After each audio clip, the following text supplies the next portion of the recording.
Alright guys, welcome to another video today, this time on Forza Motorsport 6, which I haven't been on for quite some time actually, since the game's launch actually. I haven't done a video on this game since then, so I thought I'd do one today, but to show off a 2016 livery concept for the Renault F1 car that I've got in the background here. I've made it myself obviously, but it's not the best interpretation, but pretty much it's a 2010 livery with 2015 sponsorship, and if you've actually seen the F1 magazine, or if you bought it, or if you've seen it on Twitter, they actually made a concept of the livery very similar to this, which I sort of tried to recreate in some way. As you can see, number 30 on the car for Jolyon Palmer, who's probably using number 30 for the season. And yeah, pretty much it's just yellow and black, like the 2010 livery. Isn't much different to it, but I've made some slight changes with, like, for example, the Renault logo is on the front of the car for the front nose. Number 30 obviously is different, new anything, Pirelli, PDVSA. You know, it's pretty much, it's quite basic. I mean, as you can see, there's a stripe going down the engine cover, which you can see there's a bit of a yellow in between because it doesn't actually allow you to put a stripe in that section because the game doesn't do it. I don't know why. It's a bit of a weird one. I don't really understand why, but it sort of gives you a sort of interpretation of what I think will be the livery for this season. It could be different, of course. You know, it could be completely different to yellow and black, which seems to be their colour used in 2010. But yeah, it's pretty much what I think it is. It's quite basic. It does the job pretty much to show what I think would be the livery. But yeah, I mean, it's quite. Yeah, I quite like the 2010 livery, and I think it'd be quite cool to have this back. I think a lot of people would like to have this livery back on the car because obviously Lotus F1 team is now turned to Renault F1 team for 2016, and obviously Magnussen may be in the team to replace Maldonado for the 2016 because obviously Maldonado hasn't made any payments pretty much. So yeah, we're going to sort of do some couple of laps around Spain for you guys so you can actually see the viewing angles around the track, and we're just going to go for a flying lap here, give you a bit of a cockpit cam here. Around Spain, 2 laps, trying to, this game is so hard on traction with this car, it's just not the easiest car to drive. I'm going to get in the way now, and we'll see at the start how bad the acceleration is. It's horrible, literally. Just as soon as you get in the way and you're revving the car, as soon as you get away off the line, you'll see what I mean. But here we go, for a start here, and we are lights out, away we go. Lights out, away we go, and look at the wheel spin we get, literally just, can't get the power down the start. And if you saw my actually first video on this channel using the F1 car, you'll see what I mean. It's horrible. They ran Italy, which is more of an easier track to get used to.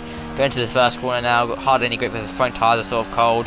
They start the warm up very quickly here, and you see throughout the lap, this lap is quite a clean lap because I was taking it quite steadily. You didn't want to spin out early on, but the second lap is where the tyres are all full up to temperature, where everything sort of can kick out in the second lap. But so far it's been quite neat so far. Short shifting, because in this car you tend to have to short shift a lot, try and get the power down, and you're trying to sort of pump the accelerator to sort of create traction yourself, because I'm running no traction in this video, which is quite difficult. This car is not easy with no traction. And going through this left and right now, taking it quite steadily. We're not actually really pushing very hard, to be honest. And I could push way harder, but if I pushed any harder, it could have gone wrong. And here we go. See, look at that oversteer we get there, sort of steps of oversteer there, which has sort of gone really wrong. The last section now, which is all about traction, and we have to sort of keep it very steady. A little bit of oversteer there once again, and then down to second gear, hanging it into this long right hander now. We're doing indeed quite well there, but short shifting as quick as we can. Down to third gear, this is quite hard, and the last 2 corners, and last 3 corners actually on this track are so difficult. We actually hit the curbs too much there, getting a bad exit. Have to short shift as quick as we can to try and get the power down. Last corner now. I got to the line for our first lap we've done, and it's a 133.5.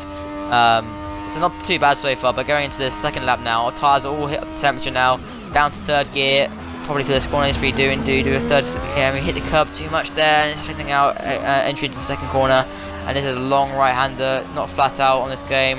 We're doing quite well there. It's quite easy to actually spin out through there, because you can just sort of gain too much momentum.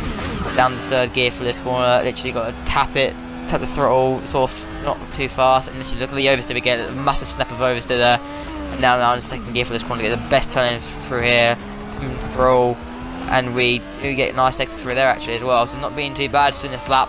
Now left, right, which is quite difficult to get right. If you go on that curve actually, if you go on any curves, you ride any curves, you get all spin, so you're going to spin out, so pretty good so far.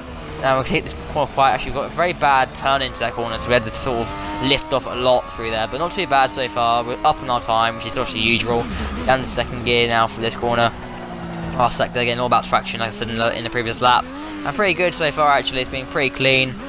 Last couple of corners now, we're going a little bit wide off the apex, but we'll tack it back in then once again, get acceleration down, get the car straightened up as quick as we can, down the third gear for these last corners. Now this is again, we make the same mistake as we did last lap around this chicane, and we do hit the curb too much. We get a little, oh my god, look at that oversteer moment, and that's a bad exit from that last of the corners now, our last corner now, and we're coming across the line for a 1:29, I think it is, 29.873, which is our fastest lap. Pretty good lap from us. So yeah, pretty much that's how hard it is to drive. Here's a replay for you guys now to see actually all the camera angles on this track using this for Livery, and I probably will use this Livery quite a lot actually from now onwards. I mean, it will probably change if Kevin Magnussen gets a seat alongside Julian Palmer for the upcoming 2016 season. But pretty much I'm probably just going to leave you with the footage for you to watch. So yeah guys, I hope you enjoyed the video. Please do like and subscribe for more racing content on the channel, and give it a thumbs up if you want me to make more content on Forza 6, and leave any comments down below if you like. So thanks guys for watching, and I'll see you in the next video. Thanks guys.